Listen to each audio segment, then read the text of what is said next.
السلام علیکم۔ آج کا ہمارا موضوع ہے حضرت خباب رضی اللہ بن الارت کی تکلیفیں۔ حضرت خباب رضی اللہ بن الارت بھی انہی مبارک ہستیوں میں ہیں جنہوں نے امتحان کے لیے اپنے آپ کو پیش کیا تھا، اللہ کے راستے میں سخت سے سخت تکلیفیں برداشت کی۔ شروع ہی میں 5-6 آدمیوں کے بعد مسلمان ہو گئے تھے، اس لیے بہت زمانہ تک تکلیفیں اٹھائیں۔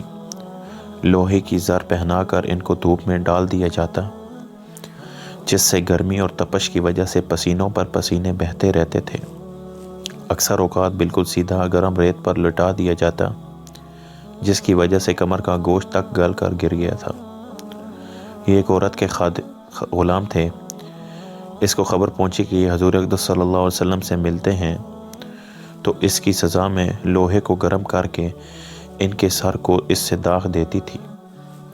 حضرت عمر رضی اللہ تعالیٰ مرتبہ عرصہ کے بعد اپنے زمانہ خلافت میں حضرت خباب رضی اللہ سے ان تکالیف کی تفصیل پوچھی جو ان کو پہنچائی گئی۔ انہوں نے عرض کیا کہ کیا میری کمر دیکھیں؟ حضرت عمر رضی اللہ تعالیٰ نے کمر دیکھ کر فرمایا کہ ایسی کمر تو کسی کی دیکھی ہی نہیں۔ انہوں نے عرض کیا کہ مجھے آگ کے انگاروں پر ڈال کر گھسیٹا گیا، میری کمر کی چربی اور خون سے وہ آگ بجھی۔ ان حالات کے باوجود جب اسلام کو ترقی ہوئی اور فتوحات کا دروازہ کھلا تو اس پر رویا کرتے تھے کہ خدا نخواستہ ہماری تکلیفیں کا بدلہ کہیں دنیا ہی میں تو نہیں مل گیا۔ حضرت خباب رضی اللہ کہتے ہیں کہ ایک مرتبہ حضور اقدس صلی اللہ علیہ وسلم نے خلاف عادت بہت ہی لمبی نماز پڑھی۔ صحابہ رضی اللہ اس کے متعلق عرض کیا تو حضور صلی اللہ علیہ وسلم نے ارشاد فرمایا کہ یہ رعبت و ڈر کی نماز تھی۔